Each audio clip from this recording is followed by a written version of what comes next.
Fort comme la mort, deuxième partie, chapitre 3.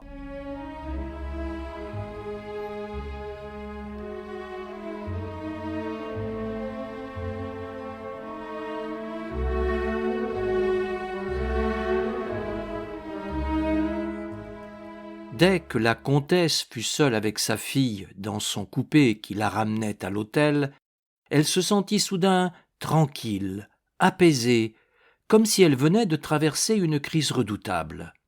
Elle respirait mieux, souriait aux maisons, reconnaissait avec joie toute cette ville dont les vrais Parisiens semblent porter les détails familiers dans leurs yeux et dans leur cœur. Chaque boutique aperçue lui faisait prévoir les suivantes, alignées le long du boulevard, et deviner la figure du marchand, si souvent entrevue derrière sa vitrine. Elle se sentait sauvée. De quoi? Rassurée. Pourquoi? Confiante. À quel sujet? Quand la voiture fut arrêtée sous la voûte de la porte cochère, elle descendit légèrement et entra, comme on fuit, dans l'ombre de l'escalier, puis dans l'ombre de son salon, puis dans l'ombre de sa chambre. Alors, elle demeura debout quelques moments, contente d'être là, en sécurité, dans ce jour brumeux et vague de Paris, qui éclaire à peine, laisse deviner autant que voir, où l'on peut montrer ce qui plaît et cacher ce qu'on veut. Et le souvenir irraisonné de l'éclatante lumière qui baignait la campagne demeurait encore en elle, comme l'impression d'une souffrance finie. Quand elle descendit pour dîner, son mari, qui venait de rentrer, l'embrassa avec affection et, souriant, « Ah, je savais bien, moi, que l'ami Bertin vous ramènerait. Je n'ai pas été maladroit en vous l'envoyant. » Annette répondit gravement, de cette voix particulière qu'elle prenait quand elle plaisantait sans rire. « Oh, il a eu beaucoup de mal. Maman ne pouvait pas se décider. » Et la comtesse ne dit rien, un peu confuse. La porte étant interdite, personne ne vint ce soir-là. Le lendemain, Madame de Guilleroy passa toute sa journée dans les magasins de deuil pour choisir et commander tout ce dont elle avait besoin. Elle aimait, depuis sa jeunesse, presque depuis son enfance, ces longues séances d'essayage devant les glaces des grandes faiseuses. Dès l'entrée dans la maison, elle se sentait réjouie à la pensée de tous les détails de cette minutieuse répétition dans ces coulisses de la vie parisienne. Elle adorait le bruit des robes des demoiselles accourues à son entrée, leurs sourires, leurs offres, leurs interrogations. Et Madame la couturière, la modiste ou la corsetière était pour elle une personne de valeur, qu'elle traitait en artiste lorsqu'elle exprimait son opinion pour demander un conseil. Elle adorait encore plus se sentir maniée par les mains habiles des jeunes filles qui la dévêtaient et la rhabillaient en la faisant pivoter doucement devant son reflet gracieux. Le frisson que leurs doigts légers promenaient sur sa peau, sur son cou ou dans ses cheveux était une des meilleures et des plus douces petites gourmandises de sa vie de femme élégante. Ce jour-là, cependant, c'était avec une certaine angoisse qu'elle allait passer, sans voile et nu-tête, devant tous ces miroirs sincères. Sa première visite chez la modiste la rassura. Les 3 chapeaux qu'elle choisit lui allaient à ravir, elle n'en pouvait douter. Et quand la marchande lui eut dit avec conviction « Oh, madame la comtesse, les blondes ne devraient jamais quitter le deuil », elle s'en alla toute contente et entra, pleine de confiance, chez les autres fournisseurs. Puis, elle trouva chez elle un billet de la duchesse venue pour la voir et annonçant qu'elle reviendrait dans la soirée. Puis, elle écrivit des lettres. Puis, elle rêvassa quelque temps, surprise que ce simple changement de lieu eût reculé dans un passé qui semblait déjà lointain le grand malheur qui l'avait déchirée. Elle ne pouvait même se convaincre que son retour de Roncières datât seulement de la veille, tant l'état de son âme était modifié depuis sa rentrée à Paris, comme si ce petit déplacement eût cicatrisé ses plaies. Bertin, arrivé à l'heure du dîner, s'écria en l'apercevant « Oh, vous êtes éblouissante ce soir !» Et ce cri répandit en elle une onde tiède de bonheur. Comme on quittait la table, le comte, qui avait une passion pour le billard, offrit à Bertin de faire une partie ensemble, et les deux femmes les accompagnèrent dans la salle de billard où le café fut servi. Les hommes jouaient encore quand la duchesse fut annoncée et tous rentrèrent au salon. Madame de Corbel et son mari se présentèrent en même temps, la voix pleine de larmes. Pendant quelques minutes, il sembla, au ton dolent des paroles, que tout le monde allait pleurer. Mais peu à peu, après les attendrissements et les interrogations, un autre courant d'idées passa. Les timbres tout à coup s'éclaircirent, et on se mit à causer naturellement, comme si l'ombre du malheur, qui assombrissait à l'instant même tout ce monde, se fût soudain dissipée. Alors Bertin se leva, prit Annette par la main, l'amena sous le portrait de sa mère, dans le jet de feu du réflecteur, et demanda « Est-ce pas stupéfiant ?» La duchesse fut tellement surprise qu'elle semblait hors d'elle et répétait « Oh Dieu, est-ce possible? Dieu, est-ce possible? C'est une ressuscitée! Dire que je n'avais pas vu ça en entrant! Oh, ma petite Annie, comme je vous retrouve, moi qui vous ai si bien connue alors, dans votre premier deuil de femme. Non, dans le second, car vous aviez déjà perdu votre père. Oh, cette Annette, en noir comme ça, mais c'est sa mère revenue sur la terre. Quel miracle! Sans ce portrait, on ne s'en serait pas aperçu. Votre fille vous ressemble encore beaucoup, en réalité, mais elle ressemble bien plus à cette toile.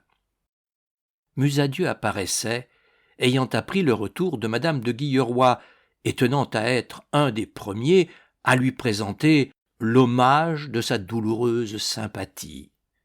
Il interrompit son compliment en apercevant la jeune fille debout contre le cadre, enfermée dans le même éclat de lumière, et qui semblait la sœur vivante de la peinture.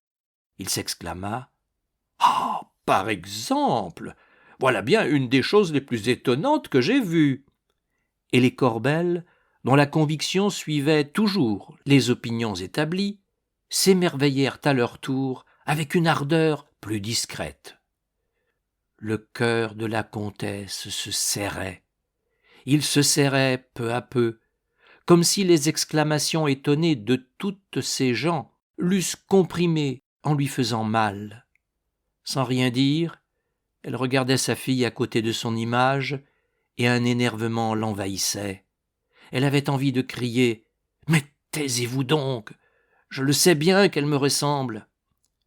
Jusqu'à la fin de la soirée, elle demeura mélancolique, perdant de nouveau la confiance qu'elle avait retrouvée la veille. Bertin causait avec elle lorsque le marquis de Farandal fut annoncé. Le peintre, en le voyant entrer et s'approcher de la maîtresse de maison, se leva, glissa derrière son fauteuil en murmurant « Allons bon, voilà cette grande bête maintenant !» Puis, ayant fait un détour, il gagna la porte et s'en alla.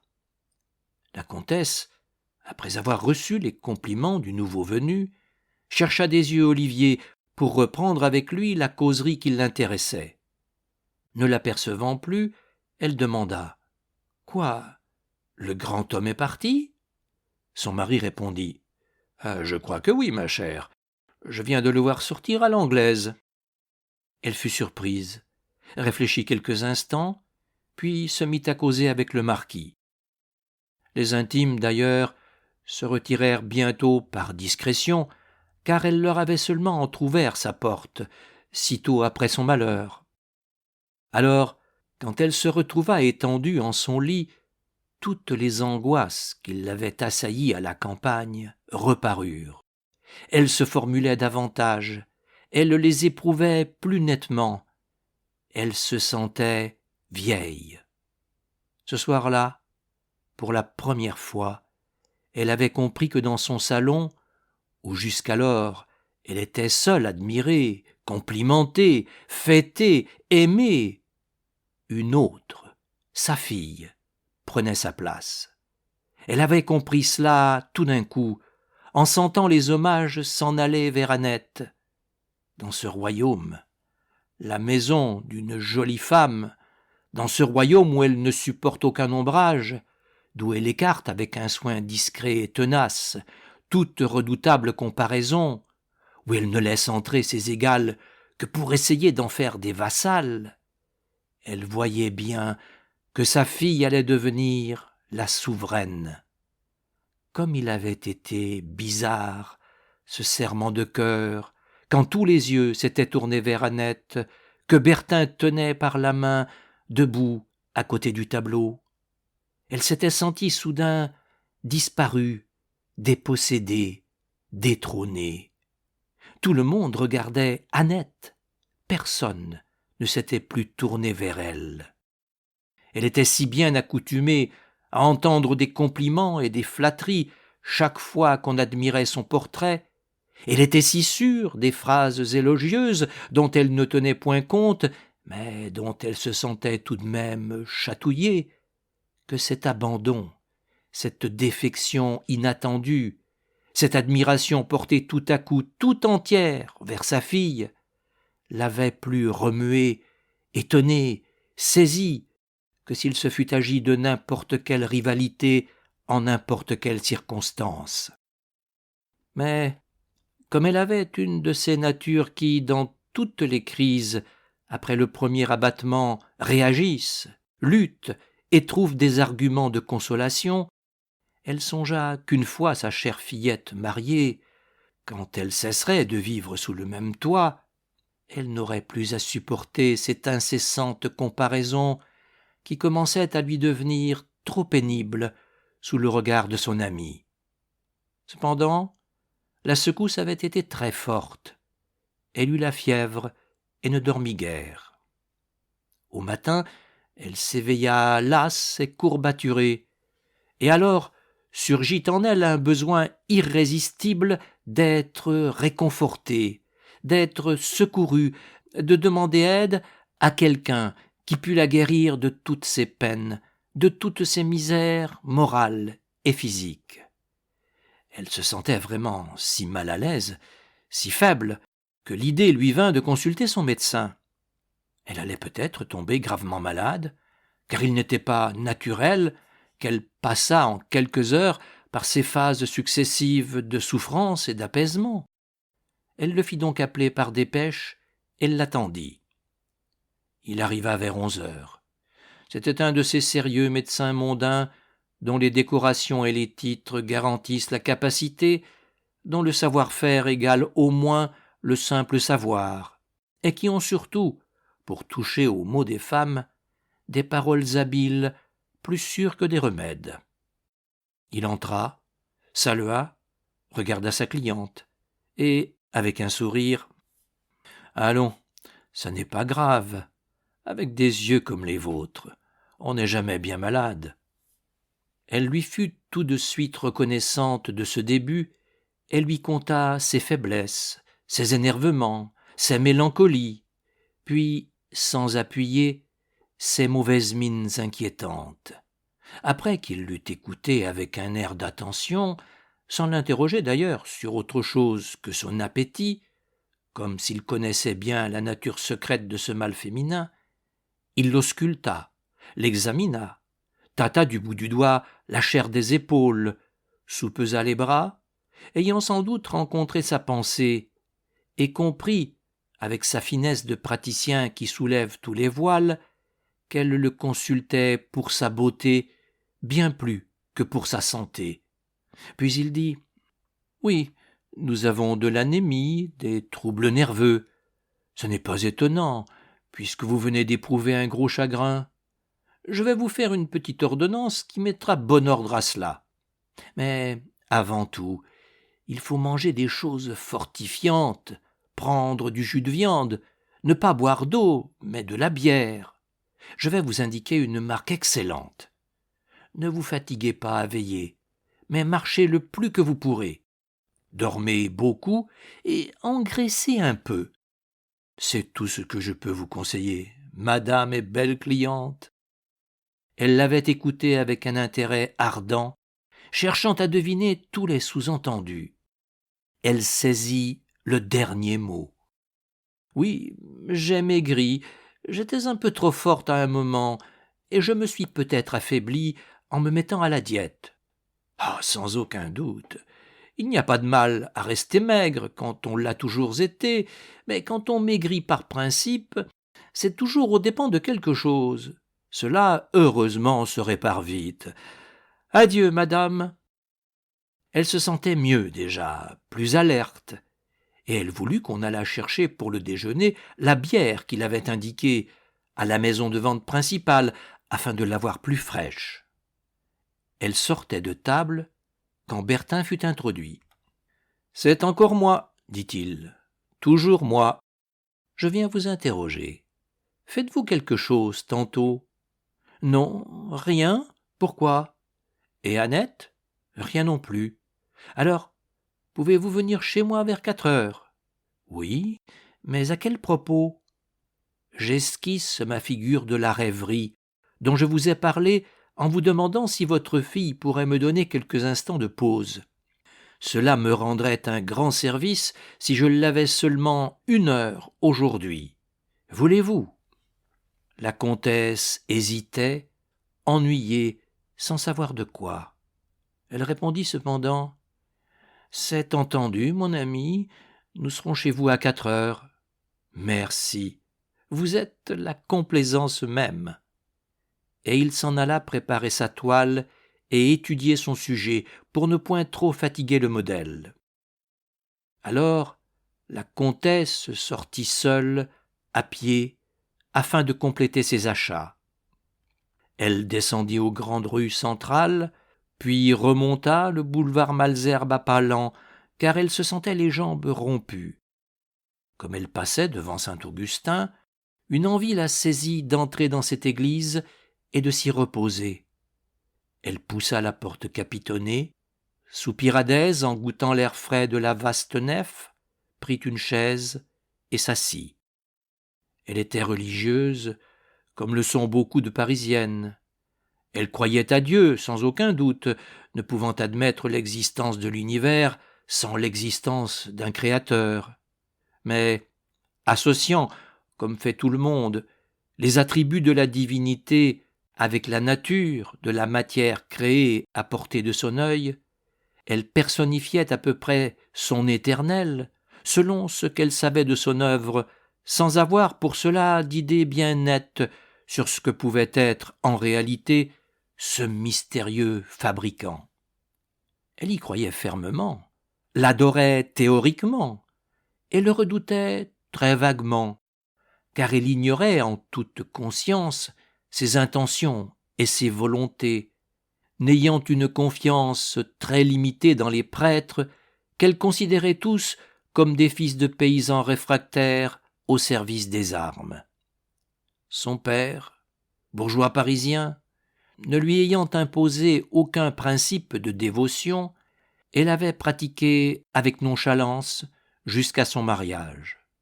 Alors, sa situation nouvelle, réglant plus strictement ses obligations apparentes envers l'Église, elle s'était conformée avec ponctualité à cette légère servitude. Elle était dame patronnesse de crèches nombreuses et très en vue, ne manquait jamais la messe d'1 heure, le dimanche, faisait l'aumône pour elle directement, et, pour le monde, par l'intermédiaire d'un abbé, vicaire de sa paroisse. Elle avait prié souvent par devoir, comme le soldat monte la garde à la porte du général. Quelquefois elle avait prié parce que son cœur était triste, quand elle redoutait surtout les abandons d'Olivier. Sans confier au ciel alors la cause de sa supplication, traitant Dieu avec la même hypocrisie naïve qu'un mari, elle lui demandait de la secourir. À la mort de son père, autrefois, puis tout récemment à la mort de sa mère, elle avait eu des crises violentes de ferveur, des implorations passionnées, des élans vers celui qui veille sur nous et qui console. Et voilà qu'aujourd'hui, dans cette église où elle venait d'entrer par hasard, elle se sentait tout à coup un besoin profond de prier non pour quelqu'un ni pour quelque chose, mais pour elle seule, ainsi que déjà l'autre jour elle avait fait sur la tombe de sa mère. Il lui fallait de l'aide de quelque part, et elle appelait Dieu maintenant, comme elle avait appelé un médecin le matin même. Elle resta longtemps sur ses genoux, dans le silence de l'église, que troublait par moments un bruit de pas. Puis, tout à coup, comme si une pendule eût sonné dans son cœur, elle eut un réveil de ses souvenirs, tira sa montre, tressaillit en voyant qu'il allait être 4 heures, et se sauva pour prendre sa fille qu'Olivier déjà devait attendre. Elles trouvèrent l'artiste dans son atelier, étudiant sur la toile la pose de sa rêverie. Il voulait reproduire exactement ce qu'il avait vu au parc Monceau en se promenant avec Annette. Une fille pauvre, rêvant, un livre ouvert sur les genoux. Il avait beaucoup hésité s'il la ferait laide ou jolie. Laide, elle aurait plus de caractère, éveillerait plus de pensée, plus d'émotion, contiendrait plus de philosophie. Jolie, elle séduirait davantage, répandrait plus de charme, plairait mieux. Le désir de faire une étude d'après sa petite amie le décida. La rêveuse serait jolie et pourrait par suite réaliser son rêve poétique un jour ou l'autre, tandis que laide, elle demeurerait condamnée au rêve sans fin et sans espoir. Dès que les 2 femmes furent entrées, Olivier dit en se frottant les mains : « Eh bien, mademoiselle Nanet, nous allons donc travailler ensemble. » La comtesse semblait soucieuse. Elle s'assit dans un fauteuil et regarda Olivier, plaçant dans le jour voulu une chaise de jardin en jonc de fer. Il ouvrit ensuite sa bibliothèque pour chercher un livre, puis, après une hésitation, « Qu'est-ce qu'elle lit, votre fille ? Mon Dieu, ce que vous voudrez. Donnez-lui un volume de Victor Hugo. La légende des siècles ? Je veux bien. » Il reprit alors : « Petite, assieds-toi là et prends ce recueil de vers. Cherche la page 336, où tu trouveras une pièce intitulée « Les pauvres gens ». Absorbe-la comme on boirait le meilleur des vins, tout doucement, mot à mot, et laisse-toi griser, laisse-toi attendrir. Écoute ce que te dira ton cœur. Puis ferme le bouquin, lève les yeux, pense et rêve. Moi, je vais préparer mes instruments de travail. » Il s'en alla dans un coin triturer sa palette. Mais, tout en vidant sur la fine planchette les tubes de plomb d'où sortaient, en se tordant, de minces serpents de couleur, il se retournait de temps en temps pour regarder la jeune fille absorbée dans sa lecture. Son cœur se serrait, ses doigts tremblaient, il ne savait plus ce qu'il faisait et brouillait les tons en mêlant les petits tas de pâte, tant il retrouvait soudain devant cette apparition, devant cette résurrection, dans ce même endroit, après 12 ans, une irrésistible poussée d'émotion. Maintenant, elle avait fini de lire et regardait devant elle. S'étant approché, il aperçut en ses yeux 2 gouttes claires qui, se détachant, coulaient sur les joues. Alors il tressaillit d'une de ces secousses qui jettent un homme hors de lui, et il murmura, en se tournant vers la comtesse : « Dieu, qu'elle est belle !» Mais il demeura stupéfait devant le visage livide et convulsé de madame de Guilleroy. De ses yeux larges, pleins d'une sorte de terreur, elle les contemplait, sa fille et lui. Il s'approcha, saisi d'inquiétude, en demandant « Qu'avez-vous » Je veux vous parler. » S'étant levée, elle dit à Annette rapidement « Attends une minute, mon enfant, j'ai un mot à dire à monsieur Bertin. » Puis elle passa vite dans le petit salon voisin où il faisait souvent attendre ses visiteurs. Il la suivit, la tête brouillée, ne comprenant pas. Dès qu'ils furent seuls, elle lui saisit les deux mains et balbutia « Olivier, je vous en prie, ne la faites plus poser. » Il murmura, troublé « Mais pourquoi ?» Elle répondit d'une voix précipitée « Pourquoi ? Il le demande. Vous ne le sentez donc pas, vous ? Pourquoi ? Oh, j'aurais dû le deviner plus tôt, moi, mais je viens seulement de le découvrir tout à l'heure. Je ne peux rien vous dire maintenant, rien. Allez chercher ma fille. Racontez-lui que je me trouve souffrante. Faites avancer un fiacre et venez prendre de mes nouvelles dans 1 heure. Je vous recevrai seul. Mais enfin, qu'avez-vous ? Elle semblait prête à se rouler dans une crise de nerfs. Laissez-moi, je ne peux pas parler ici. Allez chercher ma fille et faites venir un fiacre. Il dut obéir et rentra dans l'atelier. Annette, sans soupçon, s'était remise à lire, ayant le cœur inondé de tristesse par l'histoire poétique et lamentable. Olivier lui dit « Ta mère est indisposée, elle a failli se trouver mal en entrant dans le petit salon.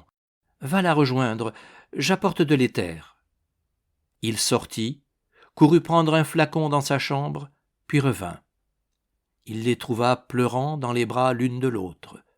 Annette, attendrie par les pauvres gens, laissait couler son émotion, et la comtesse se soulageait un peu en confondant sa peine avec ce doux chagrin, en mêlant ses larmes avec celles de sa fille. Il attendit quelque temps, n'osant parler, et, les regardant, oppressé lui-même d'une incompréhensible mélancolie, il dit enfin « Eh bien, allez-vous mieux ?» La comtesse répondit « Oui, un peu. Ce ne sera rien. Vous avez demandé une voiture ? » ?»« Oui, vous l'aurez tout à l'heure. »« Merci, mon ami. Ce n'est rien. J'ai eu trop de chagrin depuis quelque temps. »« La voiture est avancée, » annonça bientôt un domestique. Et Bertin, plein d'angoisse secrète, soutint jusqu'à la portière son amie pâle et encore défaillante, dont il sentait battre le cœur sous le corsage. Quand il fut seul, il se demanda « Mais qu'a-t-elle donc ? Pourquoi cette crise ?» Et il se mit à chercher, rôdant autour de la vérité, sans se décider à la découvrir. À la fin, il s'en approcha. « Voyons, se dit-il, est-ce qu'elle croit que je fais la cour à sa fille ? Non, ce serait trop fort. » Et combattant avec des arguments ingénieux et loyaux cette conviction supposée, il s'indigna qu'elle eût pu prêter un instant à cette affection saine, presque paternelle, une apparence quelconque de galanterie. Il s'irritait peu à peu contre la comtesse, n'admettant point qu'elle osât le soupçonner d'une pareille vilainie, d'une si inqualifiable infamie, et il se promettait, en lui répondant tout à l'heure, de ne lui point ménager les termes de sa révolte. Il sortit bientôt pour se rendre chez elle, impatient de s'expliquer. Tout le long de la route, il prépara, avec une croissante irritation, les raisonnements et les phrases qui devaient le justifier et le venger d'un pareil soupçon. Il la trouva sur une chaise longue, avec un visage altéré de souffrance. « Eh bien, » lui dit-il d'un ton sec, « expliquez-moi donc, ma chère amie, la scène étrange de tout à l'heure. » Elle répondit d'une voix brisée. « Quoi ? Vous n'avez pas encore compris ? » ?»« Non, je l'avoue. »« Voyons, Olivier, cherchez bien dans votre cœur. »« Dans mon cœur ? Oui, au fond de votre cœur. » « Je ne comprends rien. Expliquez-vous mieux. Cherchez bien au fond de votre cœur s'il ne s'y trouve rien de dangereux pour vous et pour moi. Je vous répète que je ne comprends pas. Je devine qu'il y a quelque chose dans votre imagination, mais dans ma conscience, je ne vois rien. Je ne vous parle pas de votre conscience. Je vous parle de votre cœur. Je ne sais pas deviner les énigmes. Je vous prie d'être plus clair. Alors, levant lentement ses deux mains, elle prit celles du peintre et les garda.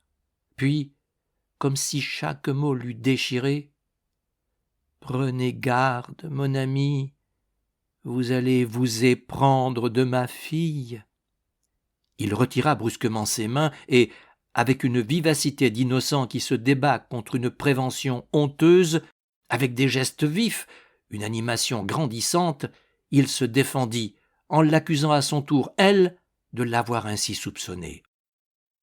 Elle le laissa parler longtemps, obstinément incrédule, sûre de ce qu'elle avait dit, puis elle reprit.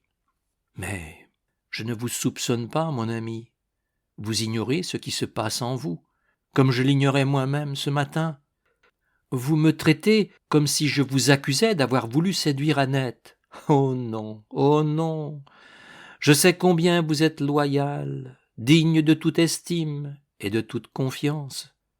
Je vous prie seulement, je vous supplie de regarder au fond de votre cœur si l'affection que vous commencez à avoir malgré vous pour ma fille n'a pas un caractère un peu différent d'une simple amitié. » Il se fâcha, et, s'agitant de plus en plus, se mit à plaider de nouveau sa loyauté, comme il avait fait tout seul, dans la rue, en venant. Elle attendit qu'il eût fini ses phrases, puis, sans colère, sans être ébranlée en sa conviction, mais affreusement pâle, elle murmura « Olivier, je sais bien tout ce que vous me dites, et je le pense ainsi que vous, mais je suis sûr de ne pas me tromper. Écoutez, réfléchissez, comprenez. Ma fille me ressemble trop. Elle est trop tout ce que j'étais autrefois quand vous avez commencé à m'aimer, pour que vous ne vous mettiez pas à l'aimer aussi. »« Alors, s'écria-t-il, vous osez me jeter une chose pareille à la face sur cette simple supposition et ce ridicule raisonnement. Il m'aime, ma fille me ressemble, donc il l'aimera. » Mais voyant le visage de la comtesse s'altérer de plus en plus, il continua d'un ton plus doux. « Voyons, ma chère Annie, mais c'est justement parce que je vous retrouve en elle que cette fillette me plaît beaucoup. C'est vous, vous seul que j'aime, en la regardant. Oui, c'est justement ce dont je commence à tant souffrir, et ce que je redoute si fort. Vous ne démêlez point encore ce que vous sentez. Vous ne vous y tromperez plus dans quelque temps.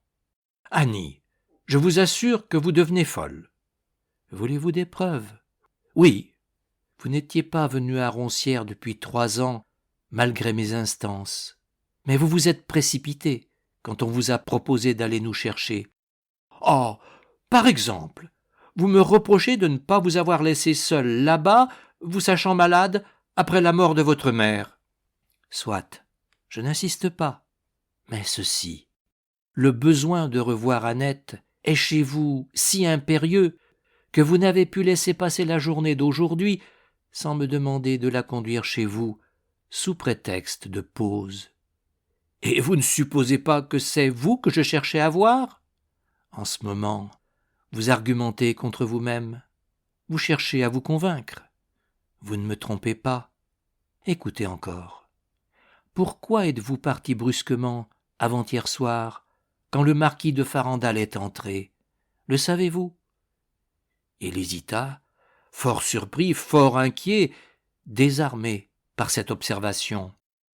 Puis, lentement, « Mais je ne sais trop, j'étais fatigué. Et puis, pour être franc, cet imbécile m'énerve. » « Depuis quand? » « Depuis toujours. » Pardon, je vous ai entendu faire son éloge. Il vous plaisait autrefois. Soyez tout à fait sincère, Olivier. » Il réfléchit quelques instants, puis, cherchant ses mots, « Oui, il est possible que la grande tendresse que j'ai pour vous me fasse assez aimer tous les vôtres pour modifier mon opinion sur ce niais qu'il m'est indifférent de rencontrer de temps en temps, mais que je serais fâché de voir chez vous presque chaque jour. La maison de ma fille ne sera pas la mienne, mais cela suffit. Je connais la droiture de votre cœur. Je sais que vous réfléchirez beaucoup à ce que je viens de vous dire. Quand vous aurez réfléchi, vous comprendrez que je vous ai montré un gros danger, alors qu'il est encore temps d'y échapper. Et vous y prendrez garde. Parlons d'autre chose, voulez-vous ? » Il n'insista pas, mal à l'aise maintenant, ne sachant plus trop ce qu'il devait penser, ayant en effet besoin de réfléchir. Et il s'en alla après un quart d'heure d'une conversation quelconque.